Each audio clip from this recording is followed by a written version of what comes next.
आदित्य, जरा इन खाली बर्तनों की तरफ भी अपनी नजर डालिए। आखिर कब तक हम सिर्फ उम्मीदों के सहारे जिंदा रहेंगे? पूरे गांव में हमारी ही ऐसी बदकिस्मत चौखट है जहां महीने के 15 दिन चूल्हा सिर्फ राख उगलने के लिए जलता है। पड़ोस की स्त्रियां नए कपड़ों और गहनों की बातें करती हैं और मैं यहाँ सिर्फ 2 वक्त की रोटी के लिए तरसती रहती हूँ। भाग्यवान, तुम जानती हो कि मैं मेहनत करने में कोई कसर नहीं छोड़ता। सुबह सूरज निकलने से पहले जंगल जाता हूँ और शाम ढले भारी बोझ उठाकर लौटता हूँ। लकड़ी काटना ही मेरा पुरखों का हुनर है और इसी से हमारा गुजारा चलता है। वक्त बुरा है, मैं मानता हूँ, पर मेहनत का फल कभी न कभी तो मिलता ही है। तुम चिंता मत करो, मैं आज जंगल के उस हिस्से में जाऊंगा जहाँ की लकड़ियाँ शहर के बाजार में ऊंचे दामों पर बिकती हैं। बस तुम थोड़ा धैर्य रखो, भगवान सब ठीक कर देगा। धैर्य? पिछले 10 सालों से मैं धैर्य का ही घूंट पीकर जी रही हूँ आदित्य। आपकी ये बातें अब मुझे दिलासा नहीं बल्कि जख्म देती हैं। लकड़ी काटने के अलावा भी दुनिया में बहुत से काम हैं। आप किसी जमींदार की यहाँ मजदूर क्यों नहीं बन जाते, या फिर शहर जाकर कोई ढंग की नौकरी क्यों नहीं ढूंढते? लकड़ी काटकर आप सिर्फ अपना कंधा तोड़ रहे हैं, गरीब नहीं। मैं अब इस भूख को बर्दाश्त नहीं कर सकती। मुझे बस इतना चाहिए कि कम से कम हम दोनों रात को चैन की नींद सो सकें, बिना इस डर के कि कल सुबह क्या खाएंगे। ठीक है भाग्यवान, अगर तुम्हें लगता है कि मेरी मेहनत काफ़ी नहीं है तो मैं आज से ही दूसरे काम की तलाश शुरू कर दूंगा। मैं लकड़ियां काटने के साथ साथ गांव के जमींदार से भी बात करूंगा कि क्या उनके पास मेरे लिए कोई और काम है। मैं नहीं चाहता कि तुम्हारी आंखों में कभी भी दुखों के बादल छाएं। मैं वादा करता हूं कि मैं हार नहीं मानूंगा। बस आज का दिन किसी तरह काट लो। शाम को जब मैं लौटूंगा तो शायद कोई अच्छी खबर लेकर आऊं। अब मुस्कुरा दो, तुम्हारी मुस्कान ही मेरी असली पूंजी है। तभी अचानक दरवाजे पर हल्की सी दस्तक हुई। केशव उठा और बाहर गया। दरवाजे पर एक बूढ़ा तपस्वी बाबा खड़ा था। चेहरा शांत, आंखें तेजस्वी, लेकिन शरीर बेहद कमजोर। बेटा, क्या इस प्यासे राही को थोड़ा सा शीतल जल मिल सकता है? मैं मीलों का सफर तय करके आ रहा हूं और अब मेरी देह मेरा साथ नहीं दे रही। कंठ सूख गया है और पैरों में छाले पड़ गए हैं। अगर तुम्हारे पास थोड़ा सा अन्न भी हो तो इस बूढ़े को दान कर दो। मुझे किसी राजसी भोग की इच्छा नहीं है, बस एक निवाला मिल जाए ताकि मैं अपनी यात्रा जारी रख सकूं। ईश्वर तुम्हारी सेवा को स्वीकार करेगा और तुम्हारे घर के भंडार हमेशा भरे रहेंगे। प्रणाम महात्मा जी, आपका मेरे द्वार पर आना मेरे सौभाग्य है, लेकिन मैं आपको किस मुंह से बताऊं कि मेरे पास आपको खिलाने के लिए एक दाना भी नहीं है। हम खुद पिछले कल से भूखे हैं। मेरी कुटिया में केवल खाली बर्तन और गरीबी का डेरा है। लेकिन हाँ, मैं आपको प्यासा नहीं जाने दूंगा। मैं अभी अंदर से ठंडा जल लेकर आता हूँ। भोजन न दे पाने का मुझे बहुत दुख है, कृपया मुझे क्षमा कर दीजिएगा। पुत्र, दुखी मत हो। दान देने के लिए धन की नहीं, मन की जरूरत होती है। तुम्हारी आंखों में जो करुणा है वो किसी भी 56 भोग से कहीं अधिक तृप्ति देने वाली है। तुम जल ले आओ, वही मेरे लिए अमृत के समान होगा। इंसान की असलियत उसके अभाव में ही पता चलती है, और तुमने अभाव में होकर भी अतिथि सत्कार का धर्म निभाया है। जाओ बेटा, जल ले आओ। मैं यहीं तुम्हारी प्रतीक्षा कर रहा हूं। तुम्हारी सादगी ने मेरा मन जीत लिया है। आदित्य ने जैसे ही योगी को जल पिलाया, योगी का चेहरा चमक उठा। उन्होंने प्रसन्न होकर आदित्य को आशीर्वाद दिया। आदित्य, तुम्हारी सेवा भावना से मैं अत्यंत प्रसन्न हूं। मैं तुम्हें 3 ऐसे वरदान देता हूं जो साधारण मनुष्यों की पहुंच से बाहर हैं। तुम जो भी मांगोगे वह सच हो जाएगा। अपनी पहली इच्छा बताओ पुत्र, लेकिन याद रहे, वरदान का उपयोग सोच समझ कर करना। धन, वैभव, आयु या शक्ति, तुम कुछ भी मांग सकते हो। बोलो, तुम्हारी पहली अभिलाषा क्या है? महात्मा जी, आपने मुझे बड़ी परीक्षा में डाल दिया। वैसे तो मुझे बहुत कुछ चाहिए, पर मैं अपनी बुद्धि का प्रयोग करना चाहता हूँ। मेरा पहला वरदान ये है कि मेरी ये कुल्हाड़ी, जिसे मैं अपनी जान से ज्यादा चाहता हूँ, जो भी इसे हाथ लगाए वो मेरी आज्ञा के बिना इसे छोड़ ना पाए, और अगर वो इसे चलाना शुरू करे तो जब तक मैं रुकने को ना कहूँ वो रुक ना सके। क्या आप मुझे ऐसा विचित्र वरदान दे सकते हैं? मुझे लगता है कि ये मेरे बहुत काम आएगी। अजीब मांग है, पर वचन के अनुसार तथास्तु। तुम्हारी कुल्हाड़ी अब तुम्हारी आज्ञा की गुलाम है। अब बिना समय गवाए अपनी दूसरी इच्छा प्रकट करो। याद रखना, तुम्हारे पास केवल 2 और मौके बचे हैं। क्या तुम्हें सोने की खदानें चाहिए, संसार की हर सुख सुविधा तुम्हारे कदमों में हो सकती है। बस एक बार अपने मन की बात कहो और चमत्कार देखो। महाराज, दूसरी इच्छा के लिए मैं इस पुरानी लकड़ी की कुर्सी को चुनता हूँ। मैं चाहता हूँ कि जो कोई भी इस कुर्सी पर एक बार बैठ जाए वो मेरी अनुमति के बिना यहाँ से हिल तक ना सके। वो इस कुर्सी से ऐसा चिपक जाए जैसे पत्थर पर लकीर। चाहे कोई कितना भी बलवान क्यों ना हो, मेरी मर्जी के बिना उसका उठना नामुमकिन हो जाए। बस यही मेरी दूसरी विनती है। तुम्हारी सोच किसी आम आदमी जैसी नहीं है आदित्य। ये वरदान भी तुम्हें दिया। अब आखिरी और तीसरी इच्छा की बारी है। सोच लो, क्या तुम अपनी गरीबी हमेशा के लिए खत्म नहीं करना चाहोगे? क्या तुम्हें अपने लिए लंबी आयु यानी रोगी काया नहीं चाहिए? ये अंतिम अवसर है। इसके बाद मैं अदृश्य हो जाऊंगा और फिर कभी नहीं मिलूंगा। अपनी तीसरी इच्छा मांगो और अपने भाग्य का फैसला खुद करो। महात्मा जी, तीसरी इच्छा के रूप में मैं चाहता हूँ कि मेरा ये जो चमड़े का पुराना थैला है, इसके भीतर मैं जो कुछ भी डाल दूँ, चाहे वो कोई वस्तु हो, सोना हो या कोई जीवित प्राणी, उसे मेरे अलावा कोई और बाहर न निकाल सके। वो उस थैले की गहराई में तब तक कैद रहे जब तक मैं खुद उसे आजाद न करूं। यही मेरी अंतिम मांग है। तुम्हारी सोच किसी आम आदमी जैसी नहीं है आदित्य। विचित्र मांगे हैं, पर वचन के अनुसार तथास्तु। तुम्हारी तीनों मांगे पूरी हुई। याद रखना, वरदान तभी काम आते हैं जब उनका उपयोग सही समय पर हो। तपस्वी बाबा के जाते ही भाग्यवान, जो अब तक चुपचाप सब सुन रही थी, ज्वालामुखी की तरह फट पड़ी। उसे लगा कि आदित्य ने अपनी मूर्खता से सुनहरे भविष्य की बलि दे दी है। वाह आदित्य, क्या गजब की बुद्धिमानी दिखाई है आपने। साक्षात देवता आपके द्वार पर आकर कह रहे थे कि धन मांग लो, सुख मांग लो, पर आपने क्या मांगा? कुल्हाड़ी, कुर्सी और थैला। क्या इन बेजान चीजों से मेरा पेट भरेगा? क्या इन वरदानों से हमारे सिर की छत पक्की हो जाएगी? मैं यहाँ दाने दाने को तरस रही हूँ और आपने फालतू वरदान मांग लियो। आज आपने साबित कर दिया कि आप कभी तरक्की नहीं कर सकते। काश वो वरदान मुझे मांगने का मौका मिलता तो आज मैं इस झोपड़ी को महल बना देती। भाग्यवान, तुम जो देख रही हो वो केवल साधारण चीजें हैं, पर मैं जो देख रहा हूँ वो एक सुरक्षा कवच है। कभी कभी सीधे तरीके से मांगा हुआ धन टिकता नहीं है, पर बुद्धि से बनाई गई संपत्ति सदा साथ रहती है। तुम मुझ पर भरोसा रखो। ये 3 वरदान हमें वो सब कुछ दिलाएंगे जो तुम चाहती हो। मैंने जो मांगा है उसके पीछे गहरा रहस्य है, जो वक्त आने पर तुम्हें समझ आ जाएगा। फिलहाल शांत हो जाओ, क्योंकि आने वाला समय बहुत बड़ी चुनौतियां लेकर आने वाला है। पत्नी के तानों से आहत होकर आदित्य अपनी पुरानी कुल्हाड़ी कंधे पर रखकर चंदनपुर के सबसे घने और डरावने जंगल की ओर निकल पड़ा। दोपहर की तपती धूप पेड़ों की घनी छांव को चीरने की कोशिश कर रही थी। आदित्य एक पुराने बरगद के पेड़ के नीचे बैठ गया। उसका मन अशांत था और पेट में भूख की आग जल रही थी। उसे लग रहा था कि शायद उसने सच में वरदान मांगने में गलती कर दी। हे भगवान, क्या मेरी किस्मत में हमेशा ठोकरें खाना ही लिखा है? भाग्यवान सही कह रही थी। अगर मैं उस महात्मा से सोने की मोहरें मांग लेता तो कम से कम आज मुझे इस तरह भटकना तो नहीं पड़ता। पेट में अन्न का दाना ही नहीं, जंगल में भी अब सूखी लकड़ियां मिलना मुश्किल हो गया है। ऐसा लगता है जैसे ये पेड़ भी मेरी गरीबी का मजाक उड़ा रहे हैं। समझ नहीं आता कि मैं घर वापस किस मुंह से जाऊंगा। वहां तो सिर्फ खाली बर्तन और पत्नी की शिकायतें मेरा इंतजार कर रही हैं। तभी झाड़ियों के पीछे से एक विचित्र बूढ़ा व्यक्ति बाहर निकला और चेहरे पर एक अजीब सी कुटिल मुस्कान थी। वो धीरे धीरे आदित्य की ओर बढ़ने लगा। आदित्य ने गौर किया कि उस बूढ़े के चलने की आवाज सामान्य नहीं थी। जब उसने नीचे देखा तो उसके होश उड़ गए। उस बूढ़े के पैर इंसानों जैसे नहीं बल्कि सियार जैसे थे। अरे ओ नौजवान, इतना उदास होकर इस वीराने में क्यों बैठे हो? तुम्हारी आहें तो इस जंगल के पत्तों को भी सुखा रही हैं। क्या बात है? क्या तुम्हारी पत्नी ने तुम्हें घर से निकाल दिया है, या फिर ये गरीबी का भूत तुम्हारा पीछा नहीं छोड़ रहा? देखो, मैं इस जंगल का बहुत पुराना निवासी हूँ और मैं लोगों के दुख भांप लेता हूँ।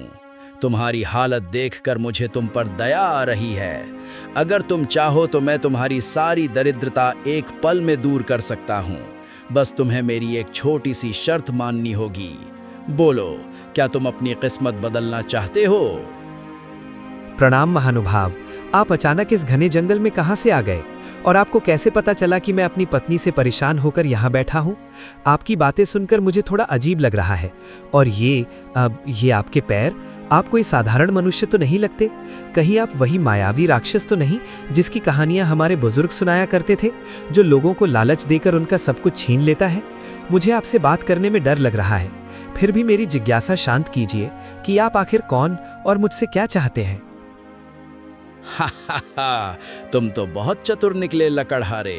हाँ, तुमने सही पहचाना। मैं इस मायावी साम्राज्य का स्वामी हूँ। पर डरो मत, मैं तुम्हें चोट पहुँचाने नहीं बल्कि तुम्हारी झोली भरने आया हूँ। देखो, मेरे पास सोने की मोहरों से भरी ये 3 थैलियाँ हैं। इन्हें ले जाओ और अपनी पत्नी के हर सपने को पूरा करो। अच्छा खाना खाओ, अच्छा पहनो और इस झोपड़ी की जगह महल बना लो। बदले में मुझे बस इतना चाहिए कि आज से ठीक 1 साल बाद तुम्हें मेरे साथ मेरे लोक में चलना होगा और मेरी गुलामी करनी होगी।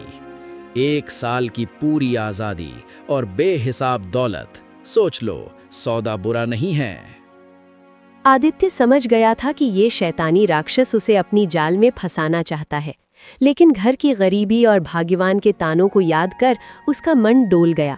उसने सोचा कि क्यों ना अभी ये धन ले लिया जाए और बाद में उन वरदानों का इस्तेमाल करके इस राक्षस से निपटा जाए। मालिक, आपकी बात तो सच है। इस तरह रोज रोज भूखे मरने से तो अच्छा है कि 1 साल तक राजाओं जैसी जिंदगी जी ली जाए। मेरी पत्नी को हमेशा मुझसे शिकायत रहती है कि मैं उसके लिए कुछ नहीं कर पाता। कम से कम इन मोहरों से उसे 1 साल की खुशियां तो मिल पाएंगी। पर मुझे डर है कि 1 साल बाद जब आप मुझे लेने आएंगे तो मेरी पत्नी और बच्चों का क्या होगा? खैर, जो होगा सो देखा जाएगा। मैं आपके सौदे के लिए तैयार हूँ। मुझे वो सोने की थैलियां दे दीजिए ताकि मैं अपनी बदहाली को दूर कर सकूं और 1 साल बाद मैं आपके साथ चलने का वादा करता हूँ। बहुत खूब, मुझे तुम्हारी बुद्धिमानी पसंद आई। ये लो सोने की 3 थैलियां। इनमें इतनी दौलत है कि तुम 7 जन्मों तक बैठकर खा सकते हो। जाओ और अपनी जिंदगी के हर पल का आनंद लो, ऐश करो, दान पुण्य करो या जो जी में आए वो करो। लेकिन याद रखना लकड़हारे, मैं ठीक 1 साल बाद इसी जगह इसी वक्त तुम्हें लेने आऊंगा। अगर तुमने भागने की कोशिश की तो मेरा प्रकोप पूरे गांव को भस्म कर देगा। अब जाओ और अपनी पत्नी को ये खुशियां दे दो। हमारी मुलाकात अब 1 साल बाद होगी। तब तक के लिए विदा।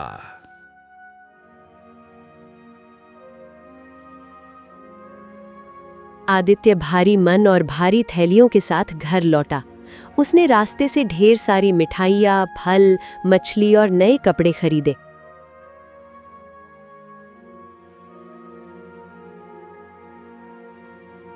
भाग्यवान, ओ भाग्यवान, देखो मैं तुम्हारे लिए क्या लाया हूँ।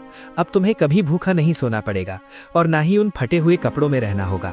देखो, मैं बाजार से तुम्हारे लिए रेशमी वस्त्र और सबसे बढ़िया पकवान लाया हूँ। और ये देखो, सोने की मोहरों से भरी थैलियाँ। अब हम इस पुरानी कुटिया को तोड़कर एक आलीशान मकान बनाएंगे।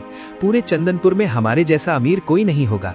अब मुस्कुराओ और अपनी इस नाराजगी को छोड़ दो, क्योंकि तुम्हारे पति ने तुम्हारी सारी इच्छाएं पूरी करने का रास्ता ढूंढ लिया है।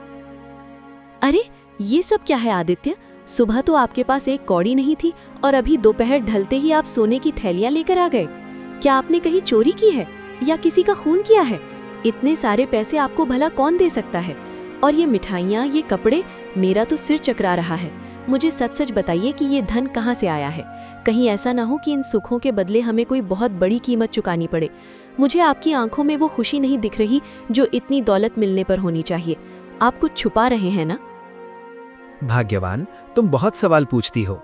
मैंने कोई चोरी नहीं की है। मुझे जंगल में एक बहुत बड़ा काम मिला है जिसके लिए मालिक ने मुझे ये पेशगी दी है।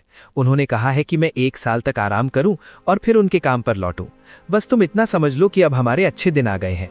आने वाले 1 साल में हम वो सब करेंगे जो हमने कभी सोचा भी नहीं था। जो भविष्य में होगा उसकी चिंता आज क्यों करना? अभी तो बस इस भोजन का आनंद लो और अपनी खुशियां मनाओ। बाकी सब मुझ पर छोड़ दो। भाग्यवान खुश तो थी, पर उसके मन के किसी कोने में एक अनजाना डर बैठ गया था। समय अपनी गति से चलता रहा।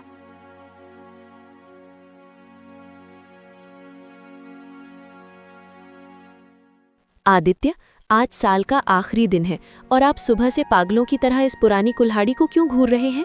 हमारे पास अब सोने की कमी नहीं है, फिर भी आप इस फटी पुरानी कुल्हाड़ी और लकड़ी की बेकार कुर्सी को अपनी जान से ज्यादा संभाल कर रखते हैं। मुझे सच सच बताइए, वो मालिक कौन है जिसने आपको इतना धन दिया, और आज वो आपको कहाँ ले जाने वाला है? आपकी चुप्पी मुझे अंदर ही अंदर खाए जा रही है। क्या हम हमेशा के लिए जुदा होने वाले हैं? अगर ऐसा है तो मुझे ये धन दौलत नहीं चाहिए, मुझे बस अपने पति का साथ चाहिए। क्या आप मुझ पर इतना भी भरोसा नहीं करते कि अपनी परेशानी मुझे बता सके? भाग्यवान, तुम व्यर्थ ही घबरा रही हो। मैंने तुम्हें पहले भी कहा था कि वक्त आने पर सब पता चल जाएगा।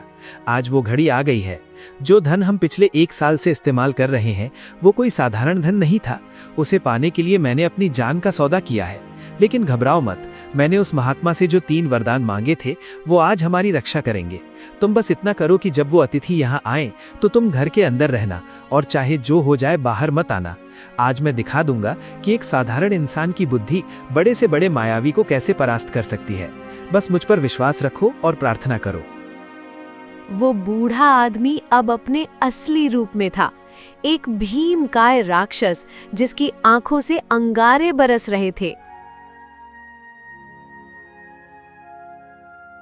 लकड़हारे, समय समाप्त हुआ। देखो, मैं अपना वादा निभाने आ गया हूँ। तुमने 1 साल तक मेरे धन पर खूब ऐश की, अच्छे पकवान खाए, पर अब भुगतान का समय है। चलो, अपनी ये कुल्हाड़ी उठाओ और मेरे पीछे पीछे मेरे नरक लोक की ओर चलो। वहाँ तुम्हें अनंत काल तक मेरी गुलामी करनी होगी। अब देर मत करो, मेरी भूख बढ़ रही है और मुझे इंसानों को तड़पाने में बड़ा मज़ा आता है। क्या तुम तैयार हो अपने मालिक के साथ चलने के लिए, या फिर मुझे तुम्हें घसीट कर ले जाना पड़ेगा? अपनी पत्नी से विदा ले लो, क्योंकि अब तुम उसे कभी दोबारा नहीं देख पाओगे। प्रणाम मालिक, आप आ गए। मैं तो आपका ही इंतजार कर रहा था। भला मैं अपने वादे से कैसे मुकर सकता हूँ? मैं चलने के लिए बिल्कुल तैयार हूँ। आखिर आपने मुझे 1 साल तक राजाओं वाली जिंदगी जो दी है। लेकिन मालिक, जाने से पहले मेरी एक छोटी सी विनती है। देखिए, मैंने अपने बच्चों के लिए ये ढेर सारी लकड़ियां इकट्ठा की है ताकि मेरे जाने के बाद उन्हें सर्दी न लगे। बस इतनी सी लकड़ियां काटनी बाकी रह गई हैं। अगर आप महानता दिखाते हुए अपनी दिव्य शक्ति से इन 2-4 पुंदों को फाड़ दें तो मैं चैन से आपके साथ चल सकूंगा। आपके लिए तो ये पल भर का काम है। क्या आप अपने इस सेवक पर इतना सा उपकार करेंगे? तुम इंसान भी कितने भावुक होते हो, जाते जाते भी लकड़ियों की चिंता कर रहे हो। लाओ इधर दो ये खिलौना जैसी कुल्हाड़ी। देखो मैं इसे कैसे एक ही बार में चकनाचूर करता हूँ। ये लो और ये लो। अरे, ये क्या हो रहा है? ये कुल्हाड़ी मेरे हाथों से चिपक क्यों गई है? मैं इसे छोड़ना चाहता हूँ पर ये मेरे हाथों को जकड़ती जा रही है और मेरा शरीर अपने आप वार किए जा रहा है। मैं रुकना चाहता हूँ पर मेरे हाथ रुक नहीं रहे। लकड़हारे, ये क्या जादू किया है तूने? मुझे रोक, मैं कह रहा हूँ, मुझे अभी के अभी रोक, वरना मैं इस पूरी जगह को तबाह कर दूंगा। अरे मालिक, इतनी जल्दी थक गए? आप तो कह रहे थे कि ये आपके लिए बच्चों का खेल है। काटिए मालिक, अभी तो बहुत सारी लकड़ियां बाकी हैं। आप शायद भूल गए, इस कुल्हाड़ी को जो भी पकड़ता है वो मेरी आज्ञा के बिना इसे छोड़ नहीं सकता, और जब तक मैं ना कहूं वो रुक भी नहीं सकता। अब काटते रहिए लकड़ियां पूरी रात। मुझे तो अब नींद आ रही है, मैं जाकर थोड़ा आराम करता हूँ। जब आप थक कर चूर हो जाएं और आपकी हड्डियां जवाब देने लगे तब मुझे पुकारिएगा। तब तक इस मुफ्त की मजदूरी का आनंद लीजिए, महाबली राक्षस राज। आदित्य, बेटा आदित्य, मुझे बचा ले, मैं हार गया। तुम्हारी बुद्धि के आगे मेरी माया फेल हो गई। मेरे हाथ अब फटने वाले हैं, मेरा दम घुट रहा है। कृपया मुझे इस कुल्हाड़ी के चंगुल से आज़ाद कर दो। मैं कसम खाता हूँ कि मैं तुम्हें अभी नहीं ले जाऊँगा। मैं तुम्हें 1 और साल की मोहलत देता हूँ और साथ में 3 और सोने की थैलियाँ भी दूंगा। बस मुझे इस नरक से निकालो। मैं अब एक पल भी ये कुल्हाड़ी नहीं चला सकता। मुझ पर दया करो। अच्छा, तो अब आप रास्ते पर आए। 1 साल की मोहलत और 3 थैलियां? नहीं मालिक, इतना कम तो मेरी मेहनत का हर्जाना भी नहीं है। अगर आप आज़ाद होना चाहते हैं तो आपको मुझे 5 थैलियां सोने की मोहरें देनी होंगी और वादा करना होगा कि आप अगले 2 साल तक इस इलाके की तरफ मुड़कर भी नहीं देखेंगे। अगर आपको ये सौदा मंजूर है तो कहिए। मंजूर है, मुझे सब मंजूर है। 5 क्या, तुम 7 थैलियां ले लो, पर मुझे इस जादुई फंदे से छुड़ाओ। मैं अगले 2 साल तक इस गांव की सीमा में भी कदम नहीं रखूंगा। ये लो तुम्हारी सोने की थैलियां।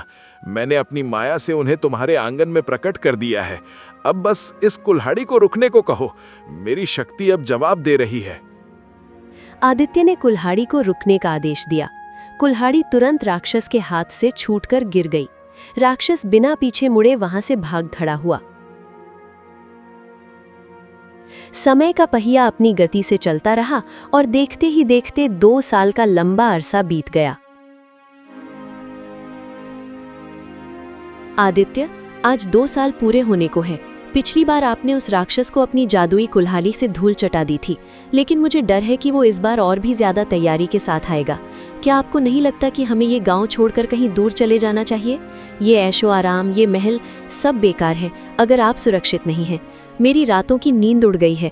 हर आहट पर मुझे वही भयानक चेहरा याद आता है। भाग्यवान, तुम व्यर्थ ही अपने मन को अशांत कर रही हो। भाई शत्रु की सबसे बड़ी शक्ति होता है और मैं उसे ये शक्ति नहीं देना चाहता। मैंने उन महात्मा से जो वरदान मांगे थे वो केवल खिलौने नहीं थे, बल्कि आत्मरक्षा के अचूक अस्त्र थे। आज की शाम हमारे लिए एक नई परीक्षा है और मैं इसके लिए पूरी तरह तैयार हूँ। ओ लकड़हारे, बाहर निकल। आज 2 साल पूरे हो गए हैं और तेरा काल द्वार पर खड़ा है। तूने पिछली बार मुझे अपनी उस घटिया कुल्हाड़ी से बेवकूफ़ बनाया था, लेकिन याद रखना कि एक ही चाल 2 बार काम नहीं आती। इस बार मैं न तो तेरी किसी चीज़ को हाथ लगाऊंगा और न ही तेरी बातों में आऊंगा। अरे मालिक, आप आ गए। मैं तो कब से आपकी प्रतीक्षा कर रहा था। आप तो बाहर ही रुक गए। क्या आप अपने इस पुराने सेवक से इतना डर गए हैं? देखिए, मैं तो चलने के लिए बिल्कुल तैयार खड़ा हूँ। पिछली बार जो हुआ उसके लिए मैं आपसे क्षमा चाहता हूँ। वो तो बस एक मजाक था। आइए अंदर आइए। आप इतनी दूर से थके हारे आए होंगे, कम से कम थोड़ा विश्राम तो कर लीजिए। देखिए, मैंने आपके स्वागत के लिए आंगन में अपनी सबसे आरामदायक कुर्सी रखी है। बस 5 मिनट वहां बैठिए। मैं अपनी पत्नी से विदा लेकर और अपना थोड़ा सामान समेटकर तुरंत आपके साथ चलता हूँ। राक्षस आदित्य की बात सुनकर सोच में पड़ गया। उसे लगा कि शायद आदित्य हार मान चुका है। उसने चारों तरफ देखा। वहां ना तो कोई कुल्हाड़ी थी और ना ही कोई हथियार। आंगन के बीचों बीच बस एक साधारण सी लकड़ी की कुर्सी रखी थी। अपनी थकान और आदित्य की विनम्रता को देखते हुए राक्षस ने सोचा कि थोड़ा आराम करने में कोई बुराई नहीं है। लगता है तुझे अब अपनी असलियत समझ आ गई है। अच्छा है कि तूने सरेंडर कर दिया, वरना मैं आज बहुत गुस्से में था। खैर, तू कहता है तो मैं 5 मिनट यहाँ बैठ जाता हूँ, पर याद रखना अगर तूने कोई चालाकी की तो तेरा अंजाम बहुत बुरा होगा। ये कुर्सी तो सच में बहुत आरामदायक है। अब जा जल्दी से अपना सामान ले आ और अपनी पत्नी को आखिरी बार देख ले। मैं यहाँ बैठ के तेरा इंतजार कर रहा हूँ। अरे मालिक, आपको कुर्सी पसंद आई? ये जानकर मुझे बहुत प्रसन्नता हुई। पर क्या आप जानते हैं, ये कुर्सी जितनी आरामदायक बैठने में है, उठने में उतनी ही कष्टदायक है। जरा कोशिश तो कीजिए उठने की। क्या हुआ मालिक, आप तो हटने का नाम ही नहीं ले रहे? लगता है आप मेरी इस तुच्छ कुर्सी के प्यार में पड़ गए हैं। मैंने आपको बताया नहीं था कि जो भी इस कुर्सी पर एक बार विराजमान हो जाता है, वो मेरी आज्ञा के बिना यहाँ से हिल तक नहीं सकता। राक्षस ने पूरी ताकत लगा दी। उसने जोर जोर से चिल्लाया और अपनी मायावी शक्तियों का उपयोग किया, पर वो कुर्सी से टस से मस न हुआ। ऐसा लग रहा था जैसे वो कुर्सी का ही एक हिस्सा बन गया हो। वो जितना जोर लगाता, कुर्सी उसे उतना ही कसकर जकड़ लेती। हार मानकर वो फिर से गिड़गिड़ाने लगा।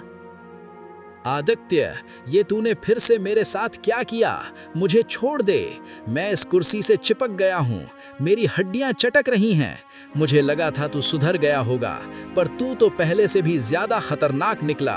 मुझे इस कैद से आज़ाद कर दे। मैं वादा करता हूँ कि मैं तुझे कभी अपने लोक नहीं ले जाऊँगा। मुझे बहुत दर्द हो रहा है लकड़हारे। क्या तुझे मुझ पर दया नहीं आती? मैं कसम खाता हूँ कि मैं फिर कभी इधर नहीं आऊँगा। बस मुझे इस लकड़ी के शैतान से अलग कर दे। दया? आप एक राक्षस होकर दया की बात कर रहे हैं? आप तो मुझे खत्म करने आए थे। देखिए मालिक, मैं कोई बुरा इंसान नहीं हूँ, पर मैं अपनी सुरक्षा करना जानता हूँ। अगर आप आजाद होना चाहते हैं तो पिछली बार से दुगनी कीमत चुकानी होगी। मुझे 10 थैलियां सोने की मोहरें चाहिए और इस बार आपको वादा करना होगा कि आप अगले 5 सालों तक इस इलाके की तरफ मुड़कर भी नहीं देखेंगे। अगर आपको ये सौदा मंजूर है तो कहिए। मंजूर है, मुझे सब मंजूर है।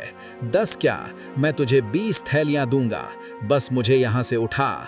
मैं वचन देता हूँ कि अगले 5 सालों तक मैं तेरे गांव की परछाई से भी दूर रहूंगा। तेरी बुद्धि के आगे मैं नतमस्तक हूँ। ये ले तेरा धन। अब बस अपनी इस जादुई कुर्सी को हुक्म दे कि वो मुझे छोड़ दे। मैं अब एक पल भी यहाँ नहीं रुकना चाहता। मुझे जाने दे आदित्य, मैं फिर कभी तुझे चुनौती देने की भूल नहीं करूंगा। आदित्य ने जैसे ही आजाद कहा, स्प्रिंग की तरह कुर्सी से उछला और बिना पीछे देखे भाग निकला। उसके बाद राक्षस कभी वापस नहीं आया। आदित्य उस धन से गांव का सबसे अमीर आदमी बन गया था और इस तरह आदित्य और भाग्यवान ने अपनी सादगी और बुद्धिमता से एक महाबली राक्षस को धूल चटा दी।